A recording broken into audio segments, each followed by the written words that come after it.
غادي نحكي لكم اليوم على واحد القصة لحيرة العالم. قصة اختفاء غامض بحال أفلام الرعب، ولكن هاد القصة حقيقية 100%. البطل ديال القصة هو بحار بريطاني سميتو جيمس نونان. عنده 34 عام، شاب مغامر كيحب البحر والإبحار، وكان كيدور العالم على مثل القارب ديالو مع الكلب ديالو. في نهار 18 غشت 2025 كان جيمس في واحد الجزيرة المعروفة باسم غران كاناريا في إسبانيا. دخل واحد القهوة وبقى فيها شوية مع الناس، من بعد خرج وقال غادي يتعشى في مطعم قريب.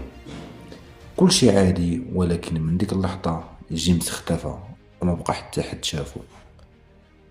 البوليس بداو تيقلبوا عليه، وهادشي دار ضجة كبيرة في الإعلام. ولكن المفاجأة الكبرى وقعات من بعد. القارب ديالو لقاوه بعيد على الجزيرة بحوالي 80 كيلومتر في وسط البحر.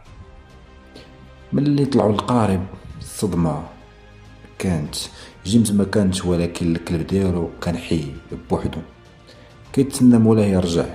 تخيل كلب صغير بقى بوحدو وسط البحر كيعيش ايام بلا ما يعرف فين مشى صاحبو. ولكن الغموض موقفش هنا. جواز السفر ديال جيمس لقاوه مقطع والحقيبة ديالو تسرقات. هادشي زاد الشكوك، واش فعلا وقعت جريمة؟ واش كان مخطوف ولا تآمر عليه شي حد؟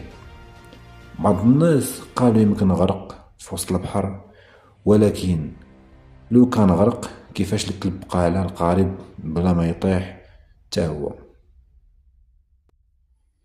وناس آخرون قالوا ربما شي شبكة إجرامية كانت وراه. كان حتى اللي كيشك أن جيمس كان عارف شي سر خطير وحاول يهرب من شي جهة معينة. اليوم القصة باقية بلا جواب. البوليس الإسباني ما قدرش يلقى دليل واضح، والبحار البريطاني مازال مفقود. بقى غير القارب والكلب شاهدين على واحد اللغز غامض اللي كيزيد يحير الناس كل يوم. السؤال الكبير هو فين مشى جيمس؟ واش مات ولا باقي حي؟ واش ممكن الحقيقة تكون أبسط مما كنفكروا، ولا راه كاينة قصة خفية ما بغاش تنكشف؟ هادشي اللي كيخلي هاد القصة واحدة من أغرب الاختفاءات الغامضة ديال هاد العام.